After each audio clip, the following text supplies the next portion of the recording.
Where's Christina? It's here. You're speaking. You got to get on the front.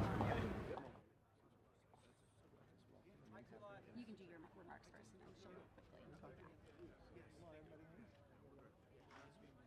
Okay. So everybody know the speaking orders? I'm going to speak, then Marsha's going to speak, then I'll go to you, Ida. And then Sheriff Rutherford, Pete, Troy, Anthony, Mike,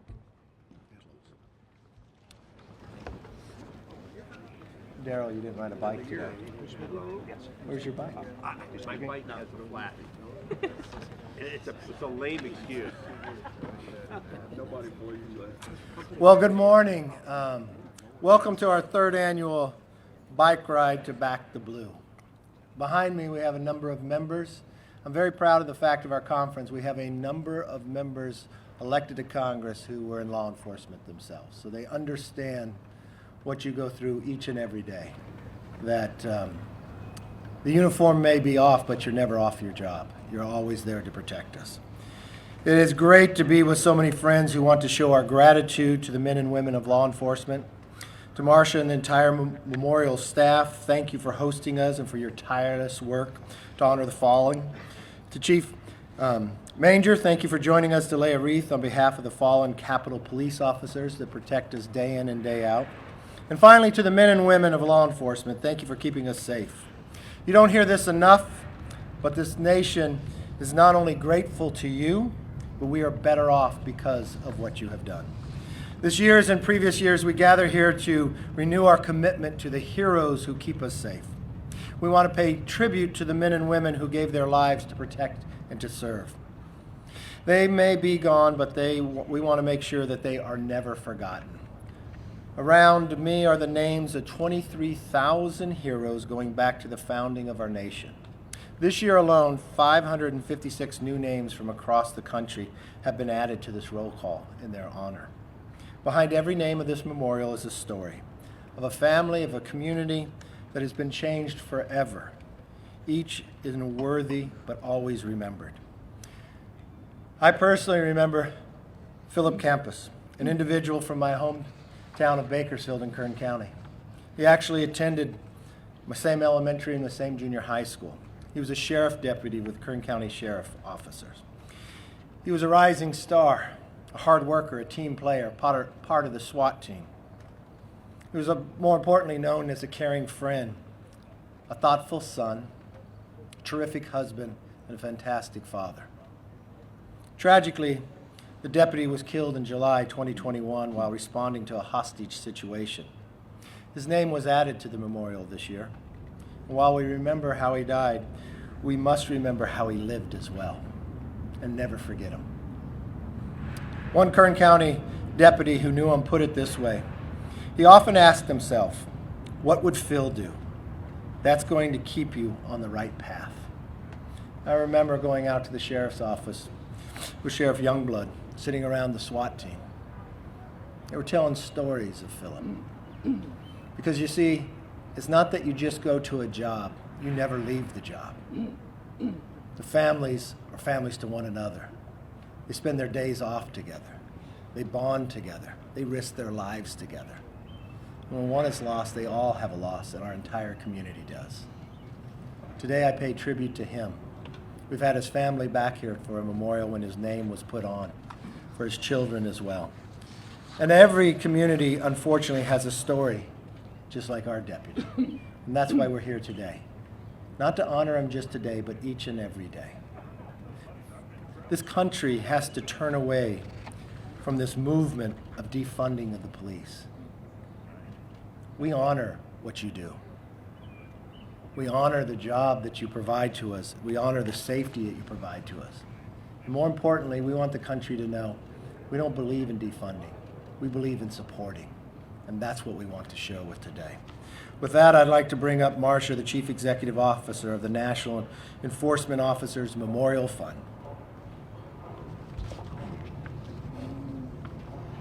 Thank you. And thank you, Mr. Speaker and distinguished guests. You know, Mr. Speaker, this is your third year of doing this. It looks like you made more friends. I saw so many more people writing in this morning, and it was such a joy watching that many people support our men and women in blue. So the National Law Enforcement Officers Memorial Fund is the only organization that was created to make a campus dedicated for one purpose only, and that is to honor our law enforcement. It is imperative that we all stand together in support of law enforcement, in protection of law enforcement, and in honoring of law enforcement. And I cannot thank you enough for being here as that symbol of support this morning. Thank you.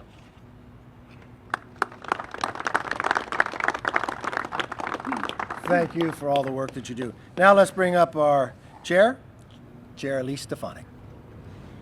Thank you, Mr. Speaker. On behalf of the House Republican Conference, this is our opportunity to say thank you. Thank you to your family members, your husbands and wives, your kids, your parents. We know that you put your lives on the line every single day, 24/7. And across this great nation, we proudly support our law enforcement. As the Speaker talked about, every single one of us from every congressional district in America has a story to tell about a law enforcement officer who dedicated their lives, laid down their lives in the line of duty. I think of Tim Pratt, New York State trooper who lost his life when he was responding to a highway incident. I had the distinct honor of inviting his adult daughter as my guest at State of the Union. We are here today to thank you, to show our support, and we will do everything in our power to continue backing the blue. And I'm so proud that so many members of our conference have distinguished law enforcement backgrounds. And I'm so honored to turn it over to one of those law enforcement heroes, Sheriff John Rutherford from Florida. Thank you, Madam Chair. As a law enforcement officer, my fundamental duty is to serve mankind, to safeguard lives and property, to protect the innocent against deception, the weak against oppression or intimidation, and the peaceful against violence and disorder, and to respect the constitutional rights of all men to liberty, equality, and justice. That is the opening of the Law Enforcement Officers Code of Ethics, a code which the men and women whose names are etched on these walls lived by and died for. This Memorial Police Week, as we celebrate their lives and honor their death, I'm reminded of a quote by Ralph Waldo Emerson, who said, "The purpose in life is not to be happy, it's to be useful, it's to be honorable, to be compassionate, to have it make some difference that you lived and lived well." I propose to you that the men and women on these walls lived well. So my prayer today is that all of us across America will live the rest of our lives worthy of their sacrifice. God bless you. We will now hear from another law enforcement officer, Pete Stauber from the great state of Minnesota. Good morning. Thank you, Leader McCarthy, for that introduction, and Leader Scalise and others here.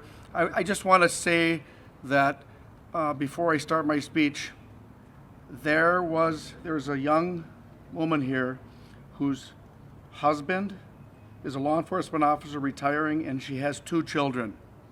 I asked her, what is the best sound you hear as a spouse?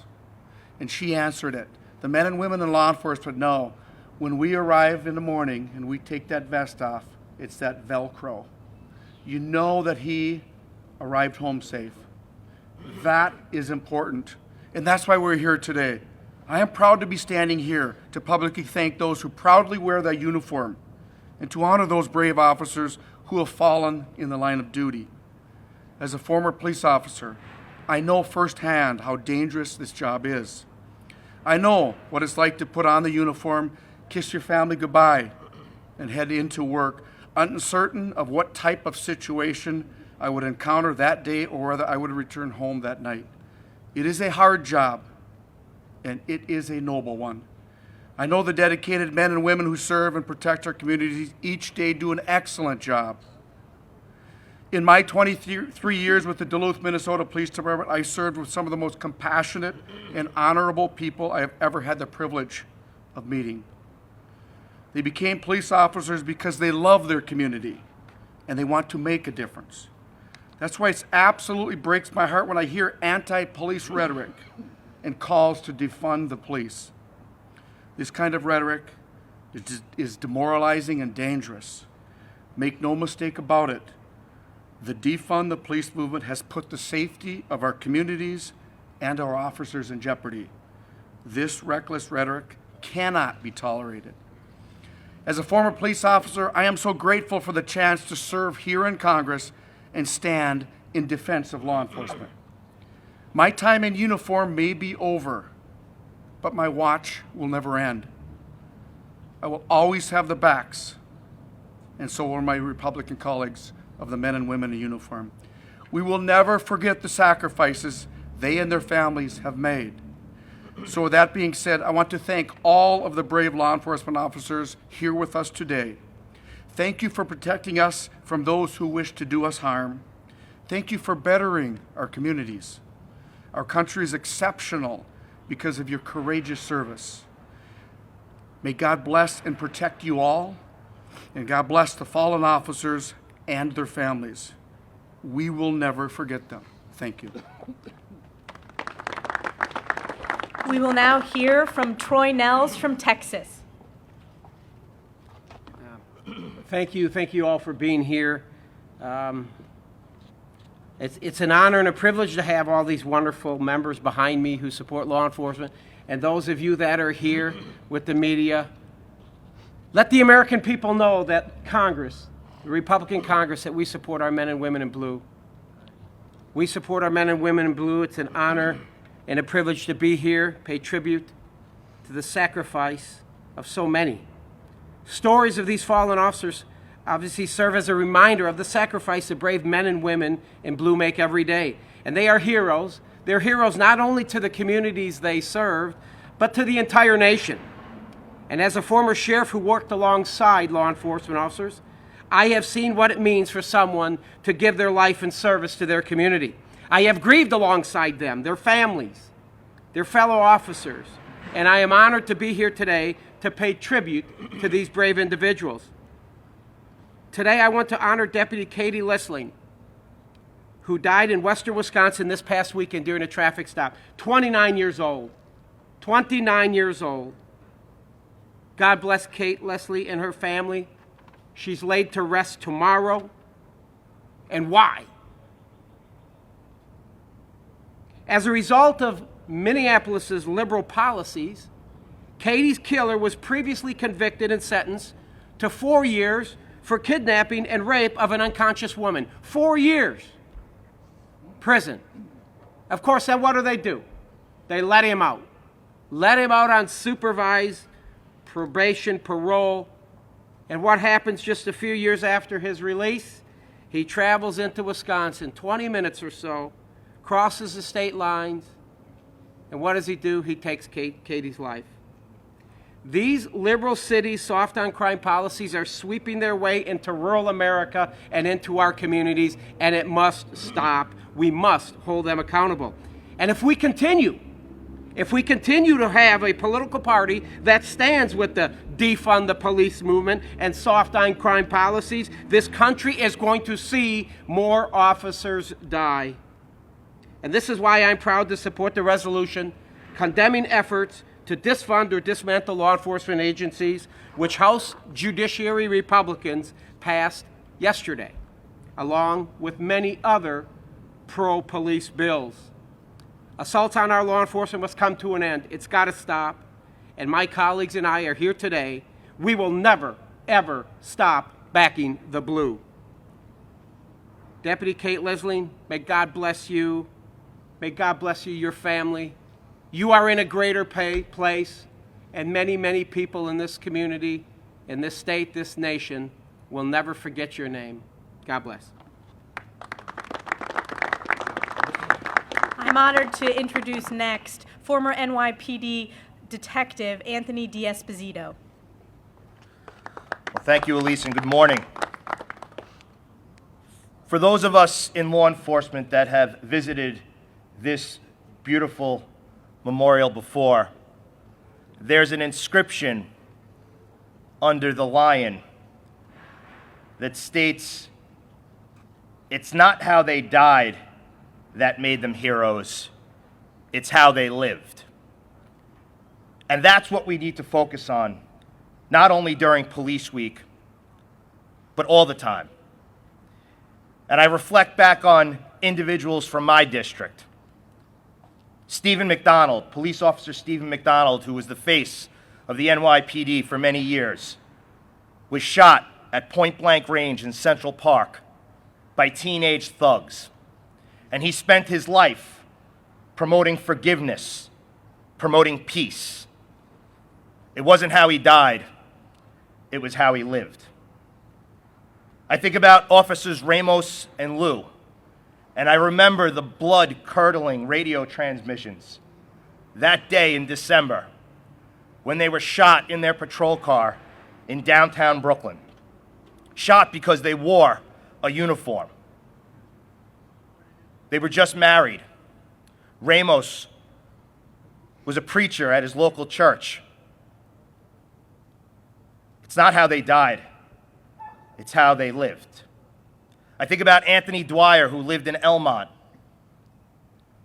who worked in Midtown South as a rookie and was thrown off the roof of a building to his death at the young age of 22 years old. And we're still fighting to this day to keep his murderer behind bars. But back in his hometown of Elmont, he was a volunteer firefighter. He volunteered for his church. It wasn't how he died, it was how he lived. Speaker McCarthy gave me the honor of placing my wreath in front of the inscription of Sergeant Nathalie Brill, who lived in my hometown of Island Park. She was an NYPD sergeant who worked in some of the most dangerous precincts throughout the city and ended her career in applicant processing, making sure that the finest of the finest were prepared for their life in law enforcement. She was the president of the Island Park Little League, raised her beautiful daughter, and died at the young age of just over 40 from 9/11 cancer. It wasn't how she died, it was how she lived. So, ladies and gentlemen, over this next week, visit the wall and look at those names. And like Speaker McCarthy said, every individual has a story. Google them. Find out what they were all about, because that's what this memorial is. After a member of law enforcement, a firefighter, dies, everybody says never forget. But you know what? Many do. But you know who doesn't? The people standing with me. You know who doesn't? Speaker McCarthy, who said, you know what? This is the third year in a row. It's going to be bigger and better than ever. And we are going to ride through the streets of our nation's capital and let everyone know, regardless of political party, regardless of where you're from, regardless of what department you represent, we are going to let them know that the Republican conference backs the blue, that the Republican conference stands with law enforcement, and that we will be the loudest voice echoing from corner to corner of this nation, making sure that every person that wears the uniform knows that they have individuals that have their back in the halls of the United States Congress. So thank you so much for being here. God bless you all. God bless America. And God bless police officers everywhere in this nation. Good job. We will now hear from Sheriff Mike Ezel from Mississippi, one of my good friends who I'm honored to introduce. Thank you. Thank you, Elise, and thank you, Speaker McCarthy, and thank you for all that have come out today to remember our fallen law enforcement officers. As a second-generation law enforcement officer, I never dreamed of doing anything else but being a police officer like my dad. I spent 42 years in police service, and I have seen it all. I thought I had seen it all until I started seeing the attacks on our law enforcement officers from across the nation in these liberal cities, the attacks on these officers and their families because they stood up and were doing the right thing. I'm telling you that today is a day that it stops, and I want our law enforcement officers to know that we have some good news for you, because we've got a Speaker of the House and a leader in this House and the leaders in the Republican conference that are standing up for you and fighting for you every day. Know that we will not stop, we will not rest, we will not forget, we will not stop fighting for our law enforcement officers. It's a calling, it's a blessing, it's something that we love to get up and do every day, and I can assure you, we got you back. Thank you very much. As you see, we have a number of members that served in law enforcement, some who are prosecutors as well, but it is so great to have the addition of the new ones. To have a New York detective in Anthony D'Espejito, just his words, which you heard. It came directly from the heart. It's not how they died, it's how they lived. Every day that's on our minds when we're in Congress. I hope you see it through our legislation. I hope you see it through our actions. More importantly, I hope you see the change in this country with the change in Congress. With that, we could open it up for questions. Yes, sir. Thank you, Speaker McCarthy. With this event, I would be remiss if I didn't ask, why have you not put forth a select committee to investigate the 2020 riots? Do you plan to do so, especially given the more than $1 billion in damage and the likelihood of future riots? And my second question is, what was your reaction to the CNN town hall with former President Trump last night, where he said he would be fine with the country defaulting, denied that he lost the 2020 election, mocked E. Jean Carroll, and wouldn't say whether he'd support Ukraine, and call Putin a war criminal? Well, let me take your two questions, and as we're talking about national law enforcement. The first one is we will investigate that through committees. We have committees that can do that in the process of making sure within the riots. With the town hall meeting, the one thing, as many of you know, as we sit here today, Title 42 is going to be lifted on the border. 11,000 people came across yesterday, set a new record.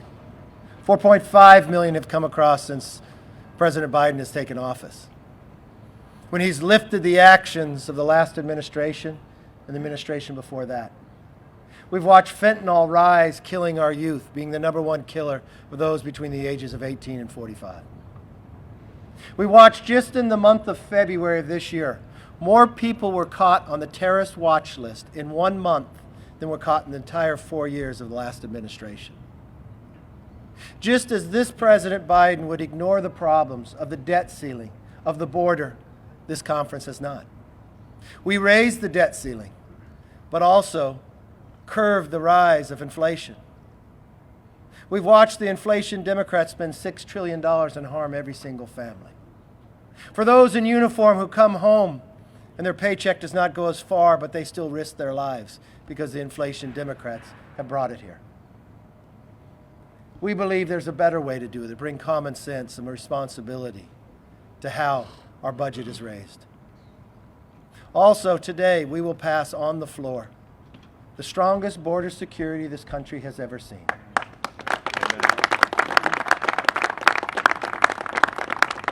We are the most generous nation in the world. 1 million new Americans will be sworn in this year. Same thing as next year or not. We believe in legal immigration. We believe the strength of this nation is the rule of law. But when you break the rule of law, you break down society. We've watched it time and again when they wouldn't uphold the law and these liberal judges and liberal movements in Congress. We believe in changing all that. We will not ignore the tough issues that this country has. We will study them, we'll propose, and we'll give solutions, just as we will today. Next question, yes. Democrats have been defunding the police, leaving communities vulnerable, leaving other officers in those departments vulnerable, while they're surrounding themselves with armed guards that Americans, most middle class, obviously lower class Americans, can't afford. What should Americans glean from that? Well, I want to turn it over to a congressman that actually wore the uniform as well in New York, that understands it firsthand of what the city looks like today. Anthony? Sure. Well, thanks, Speaker. I think the message is very clear. The Democrats some of our colleagues who have called for the defunding of police, but then spend thousands upon thousands of dollars for private security because they don't feel safe. We've seen in New York where legislature and our governor have imposed cashless bail and criminal justice reform, which has let repeat offenders back out on the street, which has turned our streets into sewers, which has made regular New Yorkers, my colleagues who would often visit the city of New York, no longer want to because they don't feel safe. When I was campaigning on Long Island, people were coming up onto the Long Island Railroad platform with scooters to bring into New York City. Why? Because they were too afraid to ride the subway that they've been riding for decades upon decades. So I think what our message, or my message, is to Democrats is to look at themselves in the mirror and understand that law enforcement, men and women who wear the uniform in every community, in every city that is represented here, they stand the line between good and evil. And we will never defund them. What we are going to do is make sure that they have every resource possible to do their job to protect us, to protect themselves, and to keep our community safe. Thank you, Speaker. And we want you to see the difference of a new Congress. In our first weeks, we watched the city of the District of Columbia try to decriminalize every single crime, even down to murder. Andrew Clyde, who sits behind me, moved a resolution to say, no, that cannot happen. Congress has not taken an action like this in 30 years to tell D.C. what to do. The President Biden said he would veto it. The majority of the Democrats, more than 170, voted against. Even the delegate to D.C. held a rally at Union Station to say, hands off. While she held her rally, a carjacking took place. We watched the fear of what has transpired. But you know what? We didn't care what the president said. We knew what the people cared about in our nation. And at the end of the day, when it got to the Senate, the other realized our policy was right. I believe that was his first bill signing into law from Andrew Clyde. So we not only say we'll stand with you, we show by our actions. And I think the country supports that and is behind that as well.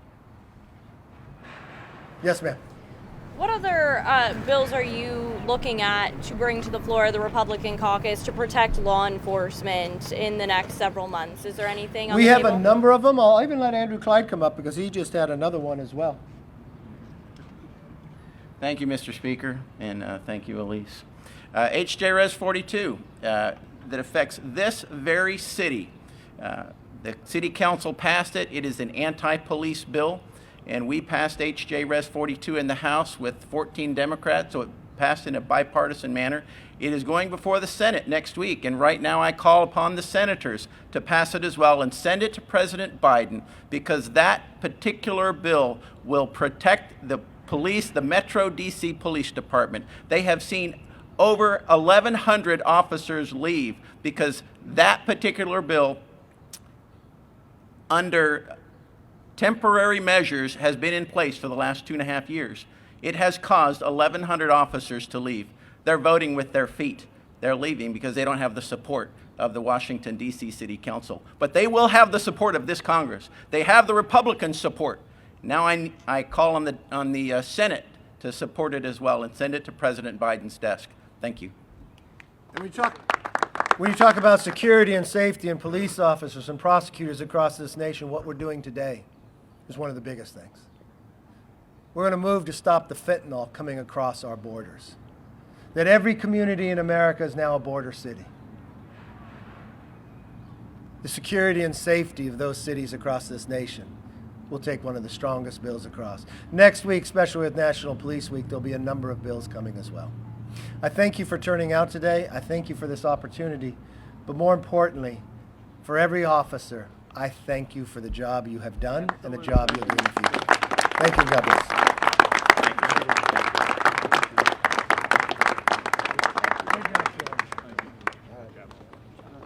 Now get to work.